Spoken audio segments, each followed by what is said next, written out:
for coming. This is a great crowd. I really appreciate everyone coming out tonight.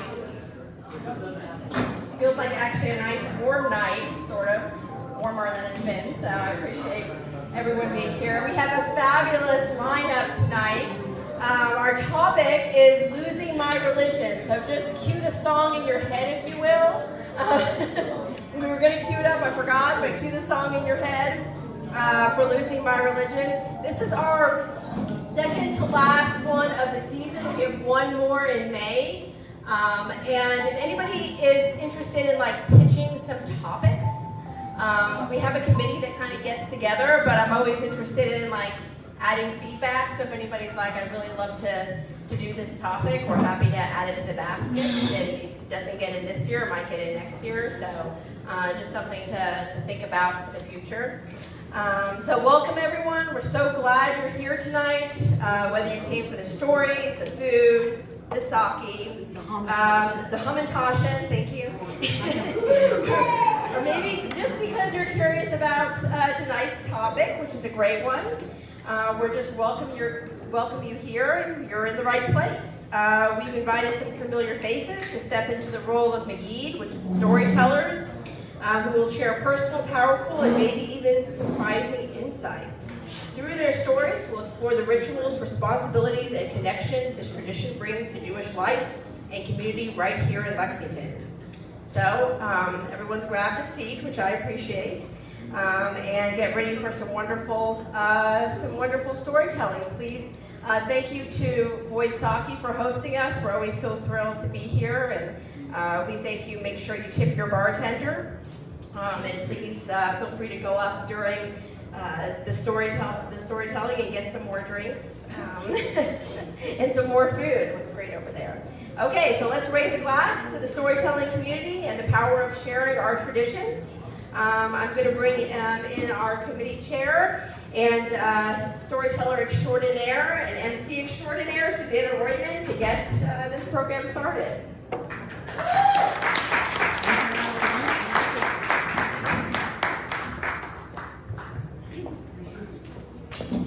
Let's go!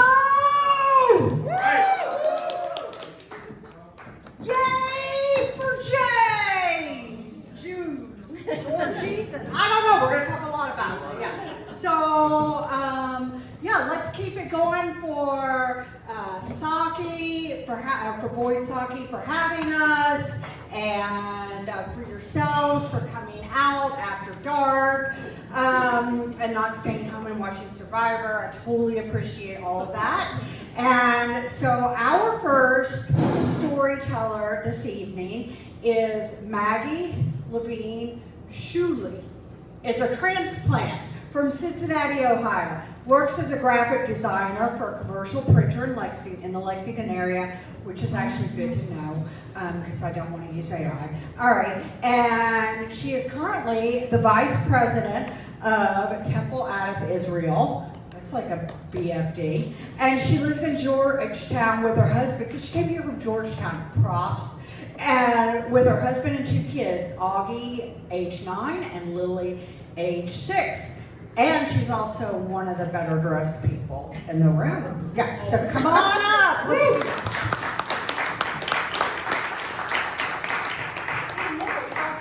How'd you look at her?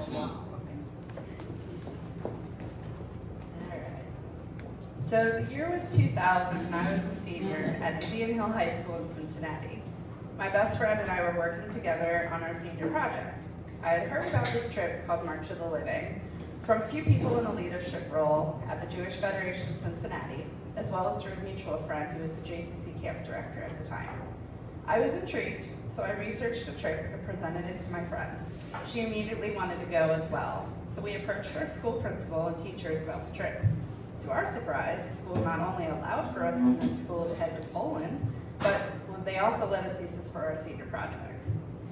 The March of the Living is when thousands of Jewish teenagers from all over the world go to Poland visiting various concentration camps, and then the teens march the 3.2-kilometer route from Auschwitz to Birkenau in honor of Holocaust Remembrance Day, Yom HaShoah. Following the visit to Poland, everyone travels to Israel, as so many Jews did after the Shoah. To commemorate the fallen soldiers and to celebrate Israeli Independence Day, Yom Ha'atzmaut, we were part of the 13th annual march. Prior to the trip, we had to undergo a psychological evaluation to determine whether or not we were up for the mental load that comes with taking such a trip as this. I was 18 at the time, and honestly, I don't think there was really anything that could have truly prepared me for what I was about to embark on. Due to time, I'm going to skip to highlighted parts of importance, even though it's all important. We arrived in Krakow when it was exactly as I had imagined. Gray, dismal, dreary, and rainy. We made our way to the hotel. I'm still baffled, I don't know if anybody else knows this traveling abroad, but the toilet seat had a giant red button labeled stop. It's been over 25 years and I still don't know why there's a stop button on the toilet. So if anybody knows, please enlighten me. We visited Plaszow, a former concentration camp. This one stuck out in my mind because I remember walking around looking at monuments only to see locals sunbathing. You heard that correctly, sunbathing. Like it was a day at the beach. I honestly didn't have words then, and I really don't understand that now. Various other locations we had visited were featured in the film Schindler's List, which I had watched prior to going on the trip. Warsaw was an interesting place, and a place that I would visit again if I had the chance. We visited what used to be the Warsaw Ghetto. We visited old synagogues. I had always heard about and learned about anti-Semitism, but I myself had never been faced with it until this trip. We were called dirty Jews by some of the locals who were out on the streets, while we were visiting an old synagogue and taking note of the swastika that was vandalized on a plaque out front. A few more local people spit on a few of my friends, and we received the Heil Hitler salute. Stunned and in shock, thinking to myself, this shit really exists? Anti-Semitism, that is. We went to visit Auschwitz, which today is set up more like a museum with parts. You walk through and see items of those that were placed in the camps, prosthetic limbs, suitcases, etc.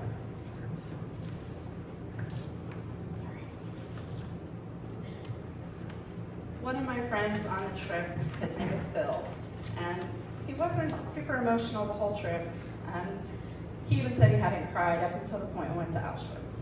He had a CD player, and he was listening to the song Blue Child.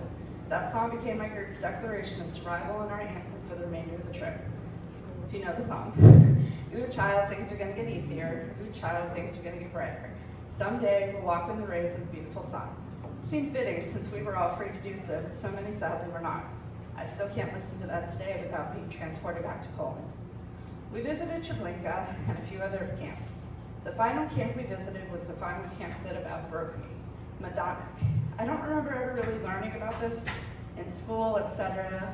I was amazed at how it was just wide open. Like you could be just driving down the road and boom, there's a concentration camp just right there. Everything was untouched. When I say untouched, it literally could be up and operational. I had held it together pretty well the whole trip for the most part until we went there. There was a picture someone had taken of me standing in the gas chamber feeling the wall. I could feel the actual nail markings of those trying to escape. I couldn't breathe, my throat was closing up, then the tears came, then the anger. I could almost feel the pain through the nail mark walls. I went on this trip with so many internal questions about God and our people, to only have about 1,001 more questions for every original question.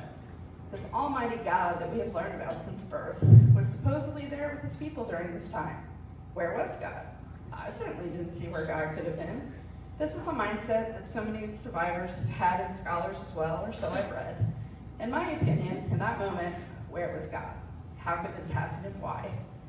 Being able to see the discolored blue stained walls from the gas, seeing the crematoriums, seeing a giant pile of preserved ashes under a gazebo at the top of the hill are images that are forever burned into my brain. And yet I was not someone that had to actually endure this disgusting time in our history. As the trip wrapped up in Poland, we went to Israel to spend a week, and there we took part in a fantastic celebration for Israeli Independence Day. If you've never been before during that time, I highly recommend it. We danced through the streets, we sprayed each other with shaving cream, almost forgetting the past several days that we had endured. There was a lightness about it. We had a blast in Israel seeing the sights, visiting the spot and the amazing candle factory, and art galleries and eating the food, celebrating being Jewish. Yet I was still struck with an overall sadness and anger that I had never felt before. Most people go to Israel and leave feeling connected and have some spiritual awakening. Some even decide to make Aliyah and relocate there. Me, complete opposite. I was rather involved growing up. I did all the youth groups, I worked in my synagogue, attended services, I worked as an aide, and later as an employee. After I had returned from this experience, I stopped going to services. I stopped praying. I felt very detached from everything that I had known and loved about Judaism. It took me a long time to find my way back. Through various ways as I grew older, I found my way back.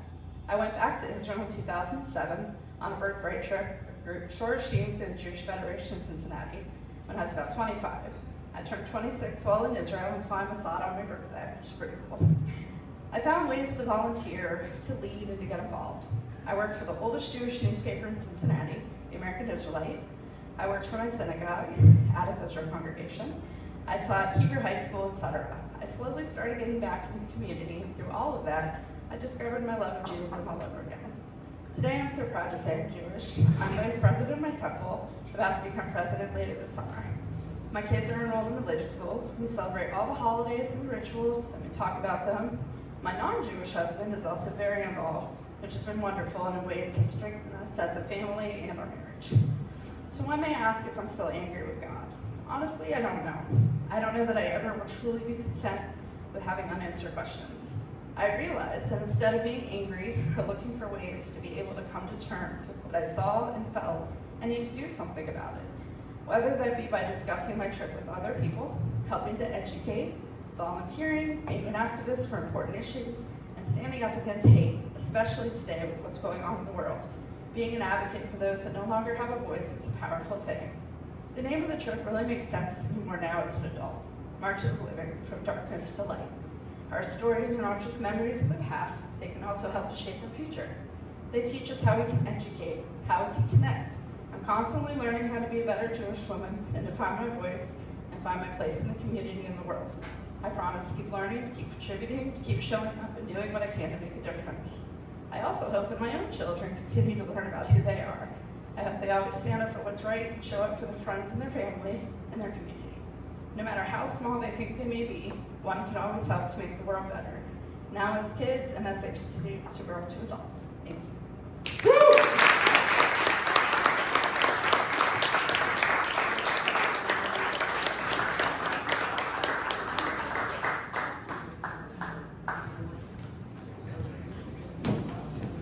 Let's hear it for not putting on mascara. All right. My sister, who has been very vocal and is very much a Zionist, she's been Jessica Roydman, very vocal on social media. She was asked to give a talk in Poland. And before she left, I said, Jessica, I got one thing to say to you. Ain't nothing good ever happened to no Jews in no Poland. And the next day she's like, I'm on the next train out. And I was like, okay, good, GTFO. But so props for going to Poland.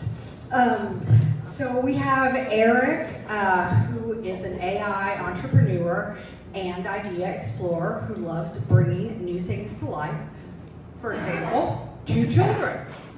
It's been an amazing decade sprinkling water on their heads and watching them grow. His biggest hope is to ignite the mind, melting fireworks we have all stored inside. That's cool. And what a time to be alive. So let's give it up for Eric.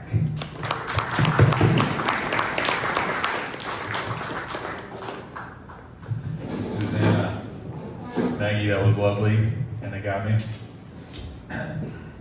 Let's see, so I'm standing in a conference room in Austin, Texas, surrounded by 150 dads.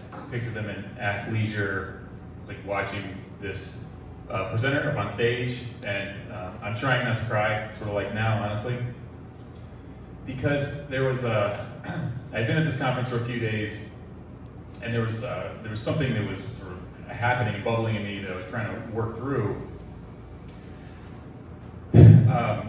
It took me back to a time years earlier where I might have been in the same scenario, standing in a group or surrounded by a bunch of guys at like a rock show. I spent a lot of time going to rock shows.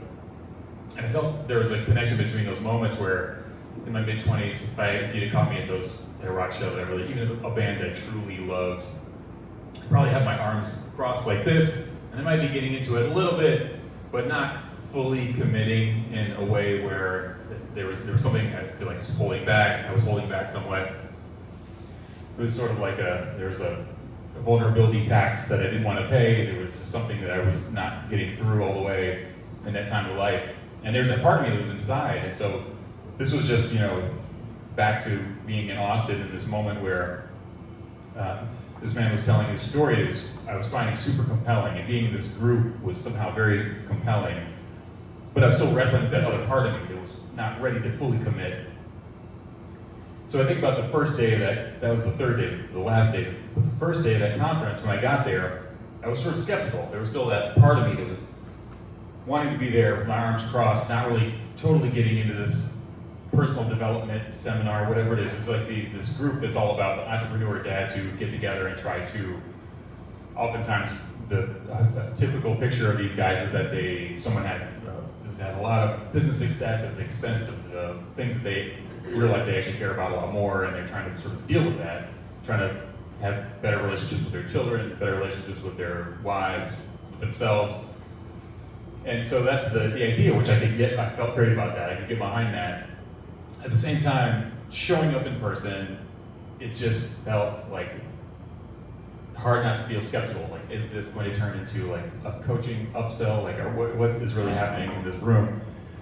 And on the first day, they go through this sort of prescribed set of different exercises, and they're really trying to manufacture this like awakening in some ways. And so there's really got my skeptical part of me activated.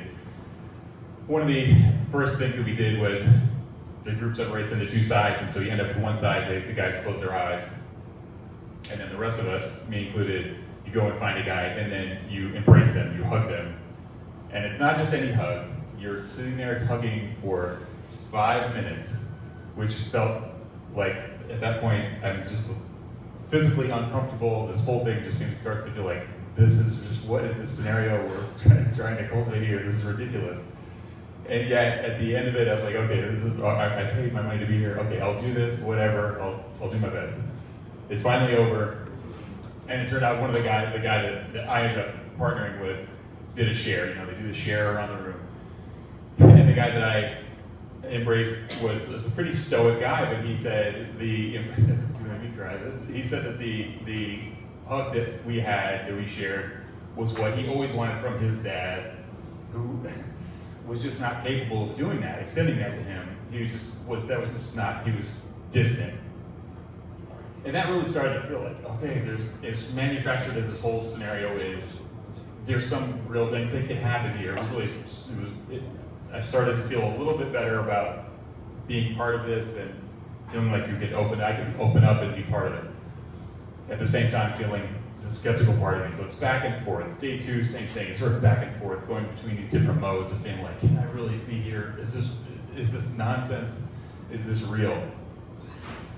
And then to the third day, where I'm standing there in the full surround with this man who's telling this story, and it was very compelling. He was a young guy who, from the United States, ended up in France and made a decision. He was trying to make a quick dollar, smuggled drugs into France, got caught, ended up in French penitentiary for many years. Trying to figure out how to live his life through that time, obviously, thinking of the worst, thinking of suicide, all sorts of things when you're in that scenario. And he's telling the story about how he connected to something that was very important to him in his life early on, his whole life, his music. And at some point he starts walking through the yard in the penitentiary, and he's like, I'm just going to do what I know and feels right to me. And he starts to sing in this sort of daily habit of just singing as he's walking through the yard. And lo and behold, people got over this being weird, and they started to kind of join him, and he ended up creating this group where it was like very life-affirming for all these people who were otherwise have no life-affirming, nothing to see anywhere. And sure enough, that becomes something that helps him get through this really difficult scenario. So he's telling the story, and it's very compelling the way he tells it. And I could connect to it on an intellectual level, definitely. I could feel somewhat in this emotional welling up from listening to the story. And then he takes it to the next level where he takes this group of kind of dorky, stiff business guys, and he's like trying, next thing you know, he starts orchestrating us and having this part of the room clap, and then this part of the room has to chant, and then this part of the room is like stomping, and it's like, oh geez, this is like the most cringe-inducing part of this entire experience. Like, as much as I love this, how could I possibly get into this? Was like, that 25-year-old version of me is like sweating, and this is just awful, right? How could I possibly do this? At the same time, I'm just completely taken in by it. Like, there's just this moment with this collective effervescence, whatever you want to call it, of being together, and this compelling story that it just felt like, this is worth doing. I'm going to do this. So I do, and go through this, what ended up being a very meaningful experience. Felt like shedding a certain amount of what I thought of as being like my 25-year-old person being my religion was like a skepticism on some level. And here I am being like, okay, I'm going to get into this moment, I'm just gonna do it, it's fine. And it was wonderful. I had a great time. I was very moved by it. And then it's over all of a sudden. This peak experience is kind of over, and lights come up, and I'm trying to reconcile that old version of me and this new version of me in the span of a few days, and then this peak, peak of it being a few minutes, 5 minutes, 10 minutes, whatever it is. And here we are now back to normal life on some level. Like, what actually happened? And I'm trying to parse it out. I'm feeling a little overexposed, sort of wiping the tears off my face. And as I reflected back onto it, I felt there was something about, if you guys know that commencement speech that David Foster Wallace did a few years ago, where he talks about, like, none of us have the luxury of not having a religion, or not having I'm trying to remember his exact words, but of not worshiping something. And I started to realize, like, there's worshiping being an outsider, which is maybe what I did before. And then there's this other thing, which is realizing that actually there's so much value in opening and actually being connected to each other, and that's so much more rewarding. And so there was a moment there where it just felt like that clicked. And I'm happy to say that it's not necessarily that much easier to just jump in and go, fully commit to things now. But I definitely have the intention of uncrossing my arms in those moments where there's that possibility, and fully going in, as hard as I can. And so rest assured, if you guys ever invite me to your party and you circle up for the hora, I will absolutely dance like there is no tomorrow.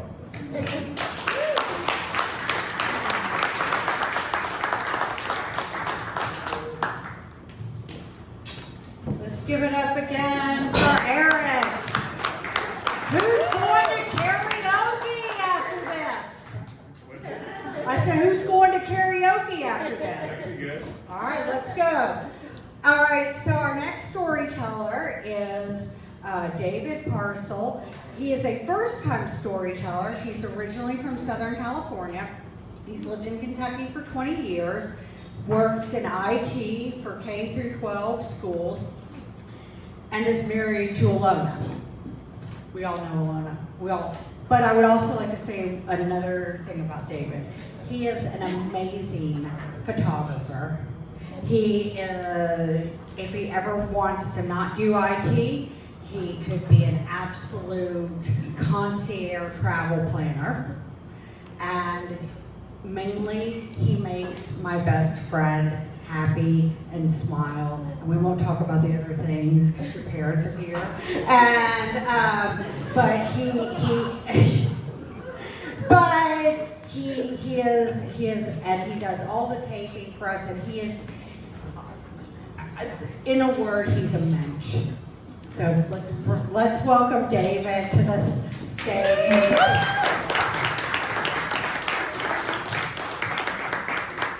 Hello. So, truth be told, I am not Jewish. I was raised fairly religious, and the main crux of it was to fear God. So I went to a Pentecostal school for a number of years, and there's a lot of fear God. So anyways, here's my story. I once traded baseball cards with God. God needs to complete the set. It was Ozzie Smith and Gary Templeton.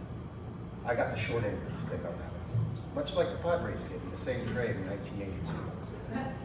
But from time to time, I would actually talk to God. God would tell me things like, most people don't listen to me. I can't speak with most people. I can hear prayers, but there's just a lot of gibberish. No one listens. People listen to their phones. People listen to their internet, but people don't listen to me.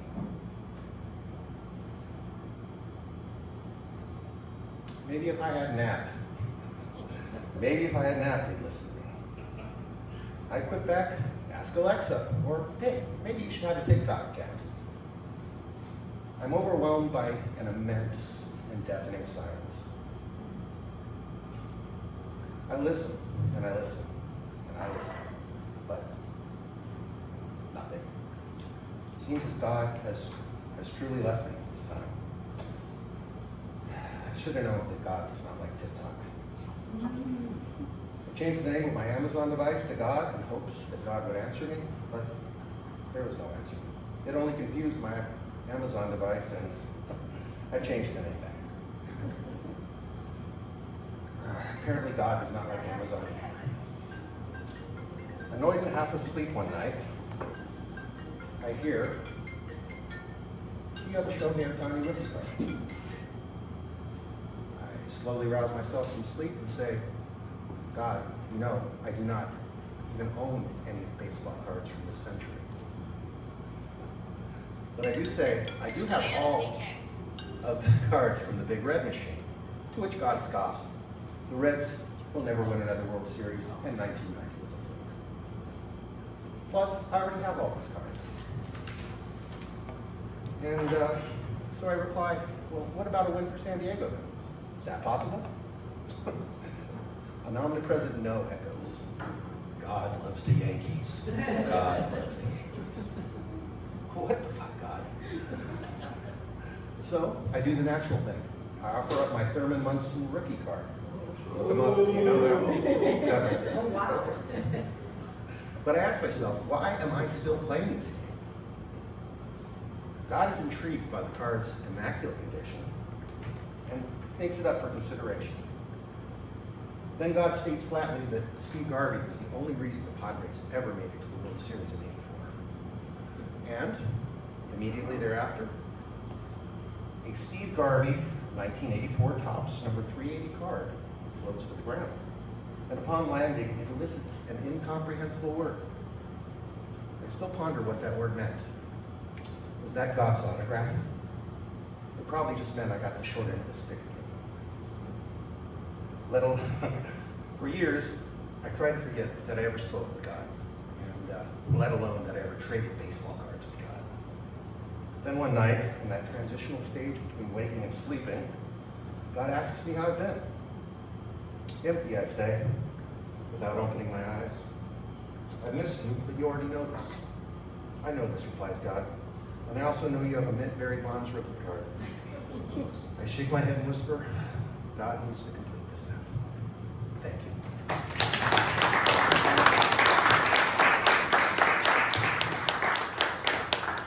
Let's keep it going for David. He has popped. So David has popped his storytelling cherry. So congratulations. So I guess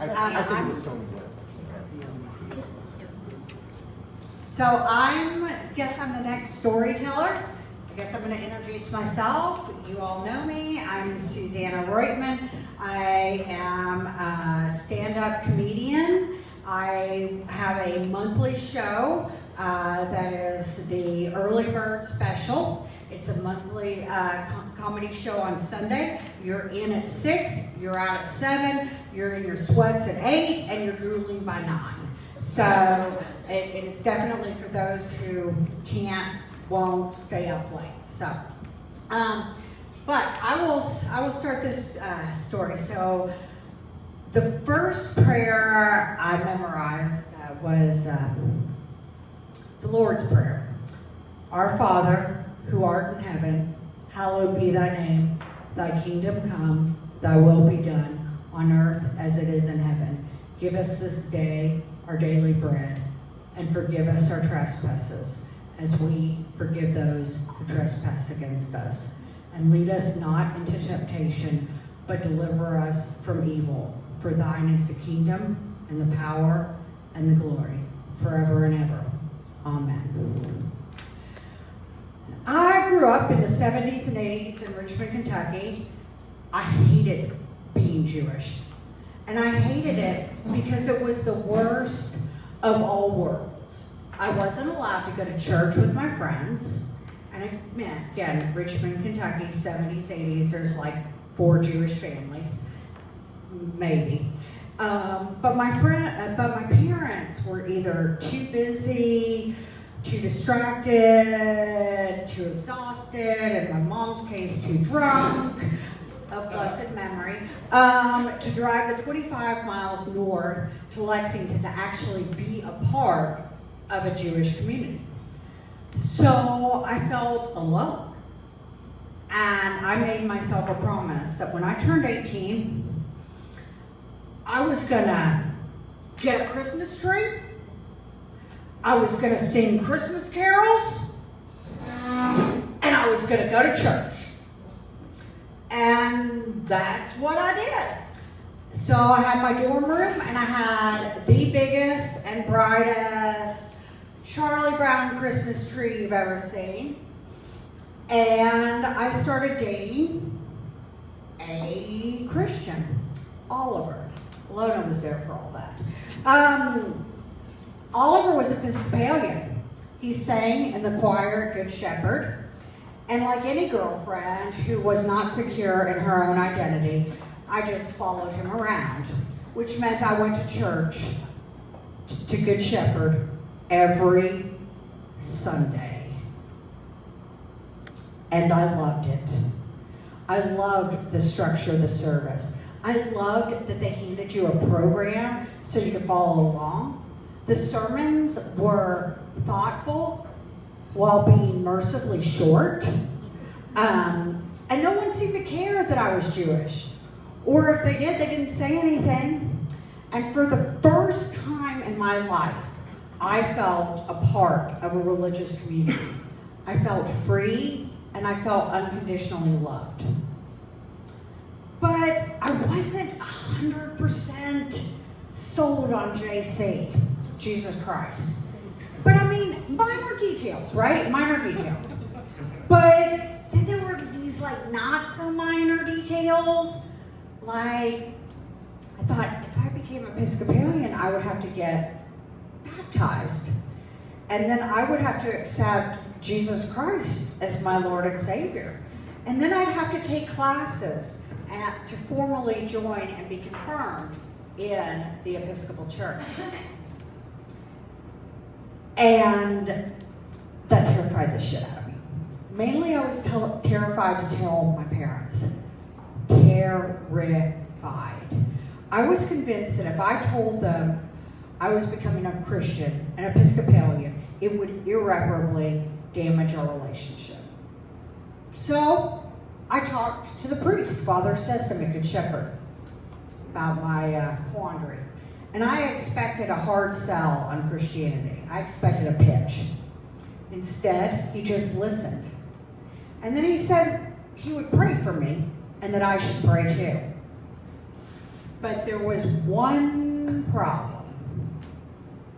I didn't know how to pray. I didn't even know how to believe in God. All I knew in my mind was that Jews didn't believe in Jesus, and we weren't allowed to have Christmas trees and sing Christmas carols. So I waited, and I waited, and I waited for God, for Jews, for Jesus, for Bueller. Anyone? Bueller? For anyone to give me the green light. Nothing. No burning bush, no sign.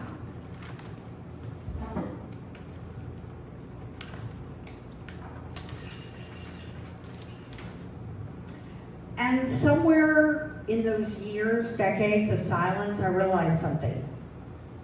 prayer is just a conversation. Sometimes it's funny, sometimes it's frustrating, sometimes it's confusing or angry, but mostly it's sharing experiences and exchanging loving thoughts.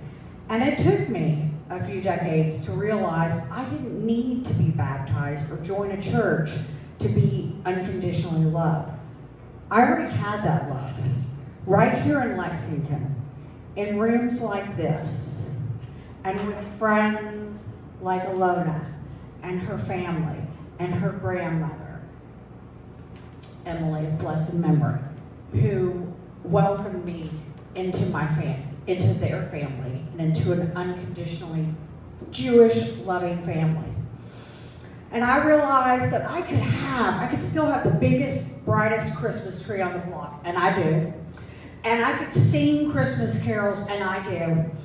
From the day after Thanksgiving through New Year's, and still be Jewish. And I could eat a cheeseburger, and I could have pork dumplings, and still be Jewish. And I could even disagree with Netanyahu's policies and still be Jewish.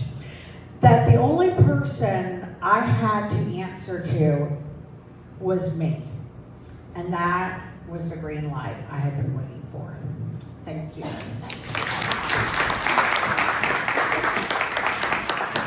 Let's give it up for Suzanne.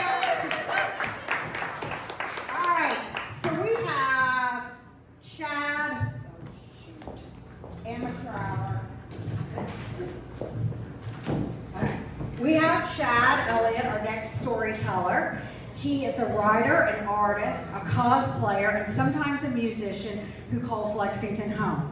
He is also on speed dial for me when I need to know how many key changes a particular song has. He recently completed his debut novel, which features a main character who is Jewish. Chad was raised in a Jewish household in northern Illinois, and his family moved to Kentucky as he was starting high school, which is how we met. And he's traveled extensively all over the continental U.S. and has seen stuff that would scare the Kishikis out of you. Kishkas. Okay, sorry. Again, I almost got baptized. Cut me slack. All right, so, and Chad is also getting cataract surgery tomorrow. So it's kind of a BFD, and if it were me, it would scare the shit out of me. But we're not going to say that. We're going to all say that it's going to be great, Chad, and we love you, and we're all going to say, in whatever way, prayers or words of love. So give it up for Chad and his improving eyesight.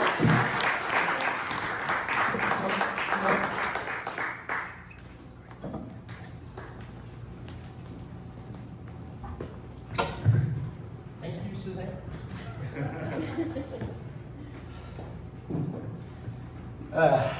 Sorry, I'm a little anxious about my story and how it's going to be received, but I'm going to take a deep breath here. We love you. We got you. It's okay. I just said I didn't agree with So, I'm going to talk to you tonight about how I lost my religion twice. Tale starts about 30 years ago and sort of came to an end about 11 years ago. And I'm going to have to start by actually dragging the elephant into the room.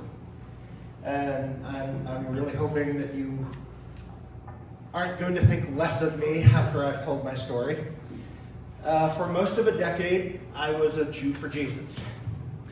I was raised in a Jewish home in northern Illinois. We went to synagogue, I went to Talmud Torah, and learned the history of our Jewish people. I was bar mitzvahed at 13, and then at the end of that school year, my family moved down here to Richmond, Kentucky, which, as Susanna has indicated, has never been known as being a hotbed of Judaism. There's no synagogue there.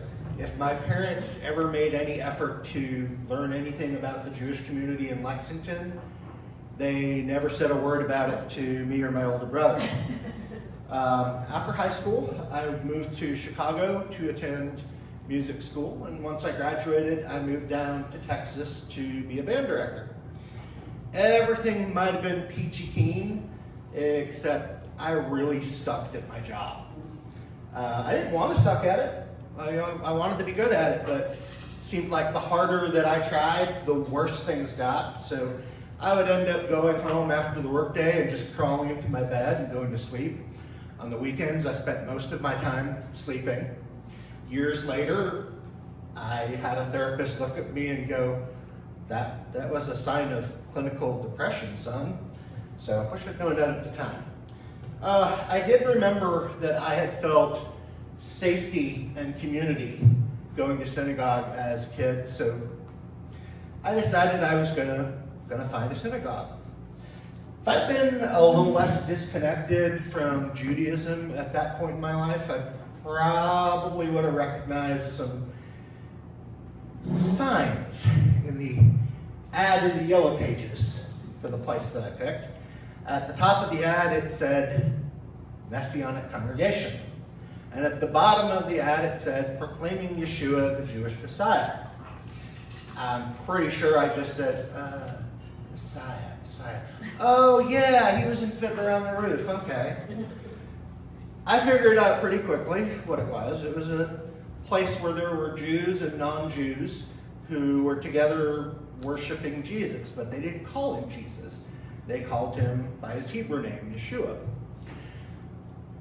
Most of the people I met there were unmistakably Jewish. I mean, let's just be honest, we can sniff out our own.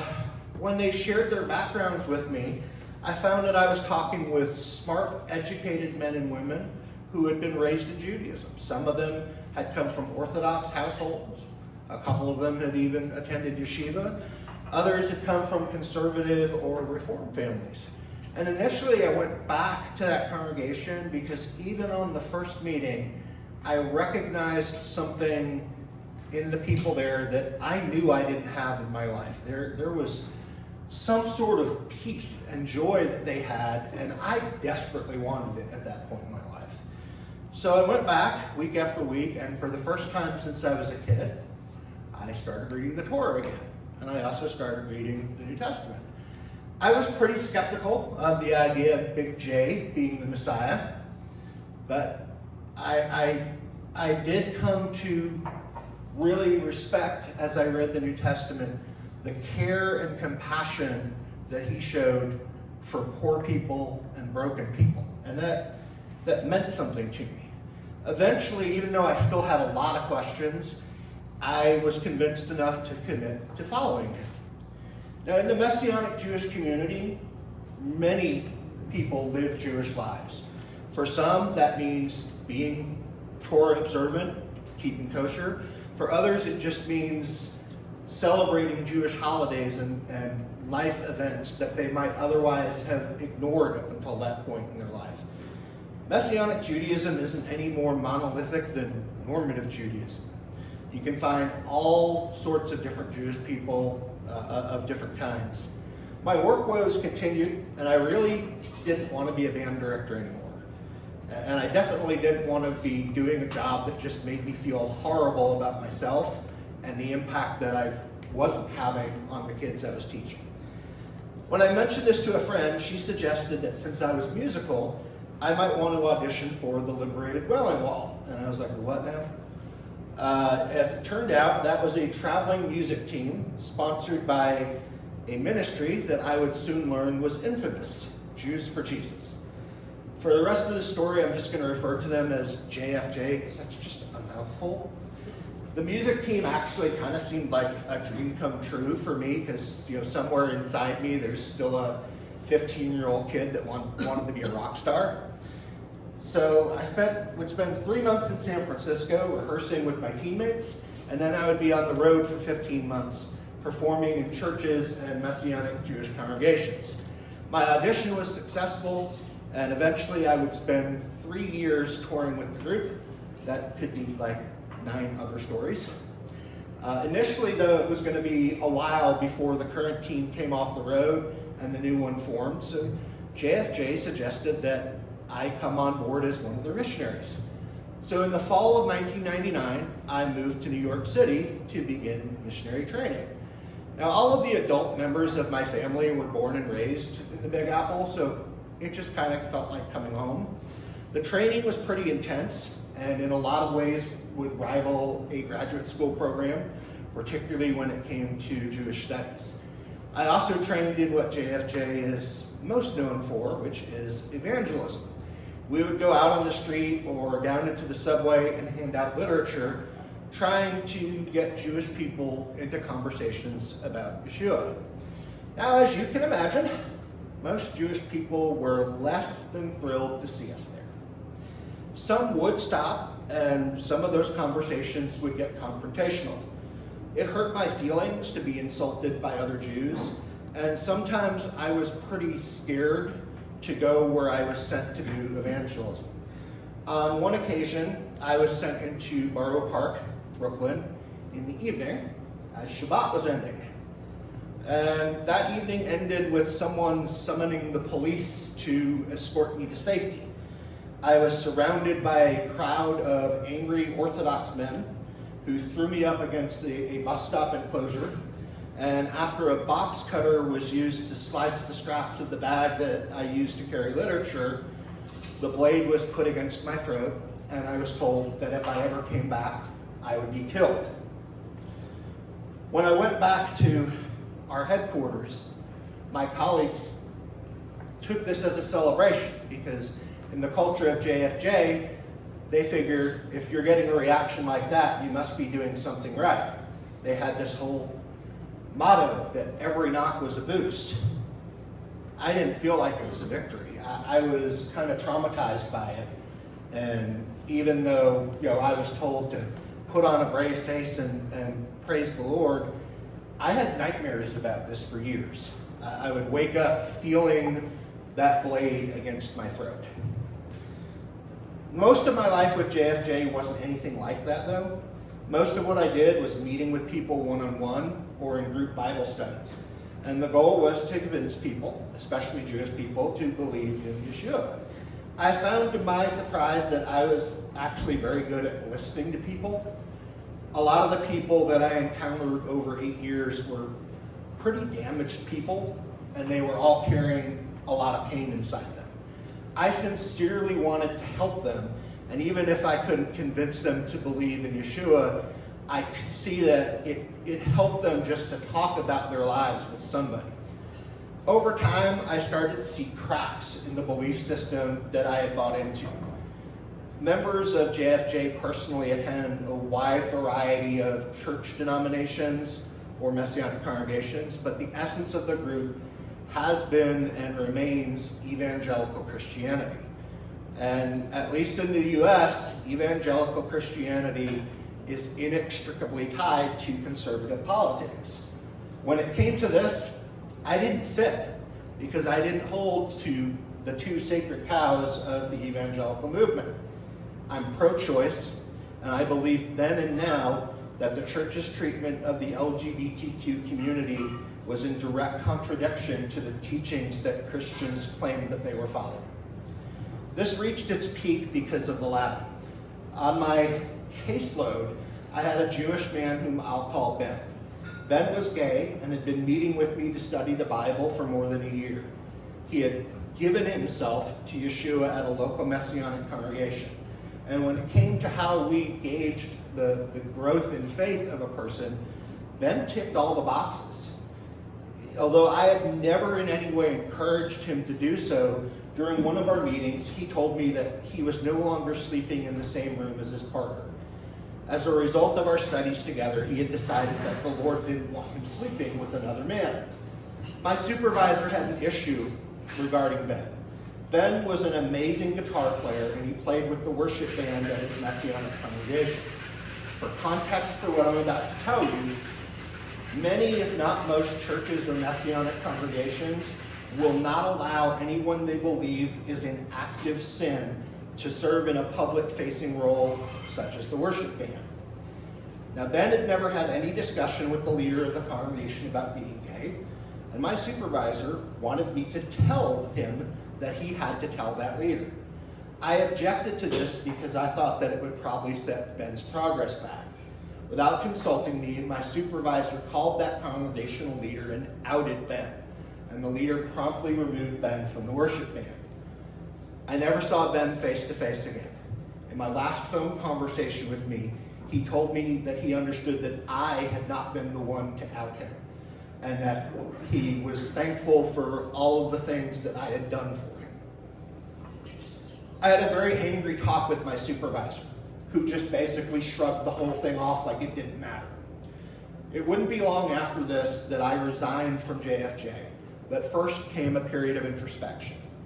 I had signed on wholeheartedly to a belief system that is as binary as it gets. There's saved people and there's unsaved people. To me, this had always conflicted with what I knew of the principles of Judaism, in which rabbis and scholars rarely seemed to view the world in such black and white terms. I was very bothered by the gap between what adherents of evangelical Christianity said they believed and what their actions were. In the New Testament, Yeshua spoke frequently about caring for widows and orphans, yet the vast majority of evangelical Christians seem to subscribe to a political identity that actively sought to avoid helping poor people and others who needed it most. I couldn't reconcile that. After I left JFJ, I did spend a few more years in Christianity, doing graduate studies in theology with a goal to be ordained in a denomination known as the Church of the Nazarene. But eventually it was made clear to me that my Jewishness was a problem because I could never be Nazarene enough for them. At last there came a realization that as a Jew who had followed Yeshua, I was neither fish nor fowl. My own Jewish people didn't want anything to do with me, and most Christians believe I'm no longer Jewish, so I should just eat a ham sandwich on Wonder Bread with mayo. I'd had it. I walked away from both my graduate studies and Christianity. So that's how I lost my religion twice. But it took me a few years to realize that I gained something. I gained a less binary view of the world, and I can accept that people can be people among a whole lot of different spectrums. I gained the freedom to have empathy and compassion for people who need it without anyone telling me they aren't worthy of it. I don't worry about who Messiah is anymore. I'm just trying to find my path as a Jew, no matter what I believe, in a world that on its best days treats us as other, and on its worst days wants to murder us. Wow.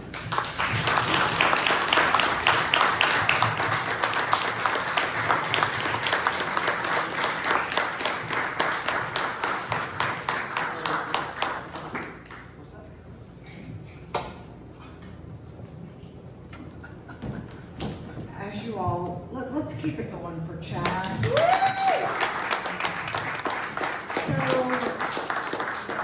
the theme of tonight is not losing your religion, it's not wearing your mascara. So, obviously you know, I've known Chad for a very, very long time, and I was in touch with him, and I knew him when he was a member of the Jews for Jesus, and I encouraged him when he moved back to Lexington several years ago to become, involved with the Federation, just put your toe in. And he was worried what people would think of him. And I said, look, they're gonna love you and they're gonna welcome you, and it doesn't matter. And so I am so thankful, because I know that this story has been weighing on Chad's mind. And I'm so thankful that he chose to share it with you. And I'm just very pleased that we all had the space to hear and tell these stories. And I think it low-key brought us all together. All right, so, and now I will bring up the president of the Federation, Mindy.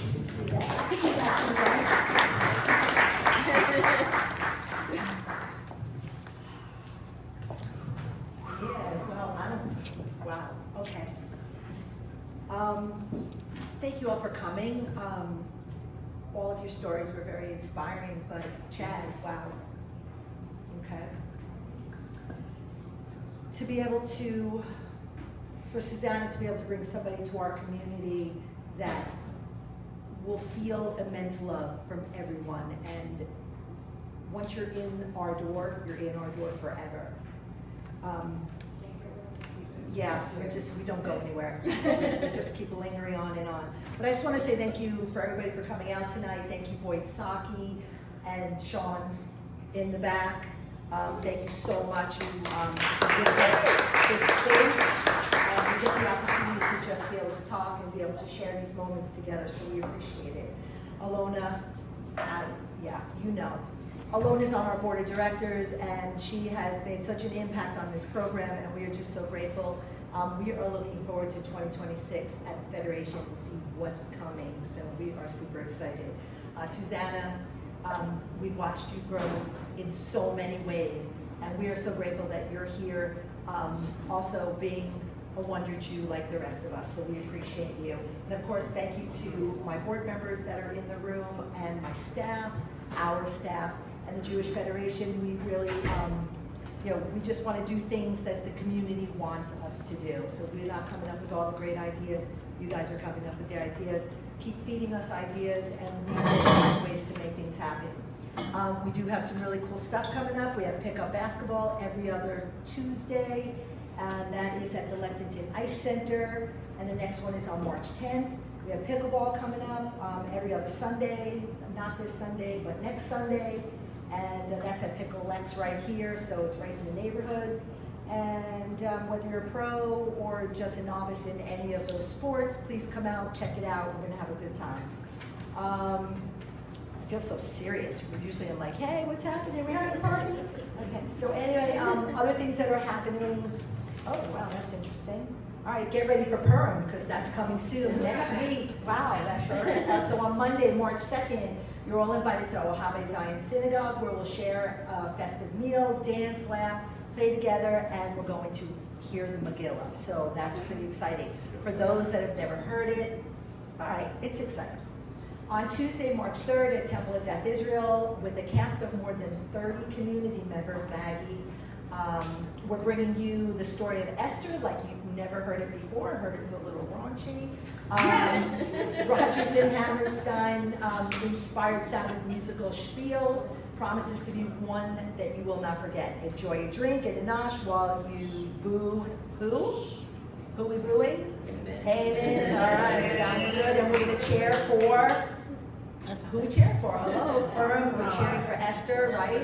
I guess that's what I was told. So what are we going to do? We're going to have our, what do they call it? Susanna, come on, this is the test. It's called Robert. Awesome. All right, and no, the mezuzahs are on the door. Okay, that's right. All right, so she'll be bringing the one that does. I almost got baptized. That's true. All right, so again, thank you for coming out. Alona, thank you for the hamantash, and they were delicious. It's all about the food. And if you're interested in telling a story or have an idea for a theme, just let us know. We're just here to have a good time. So thanks all for coming out, and happy Purim. Get the party.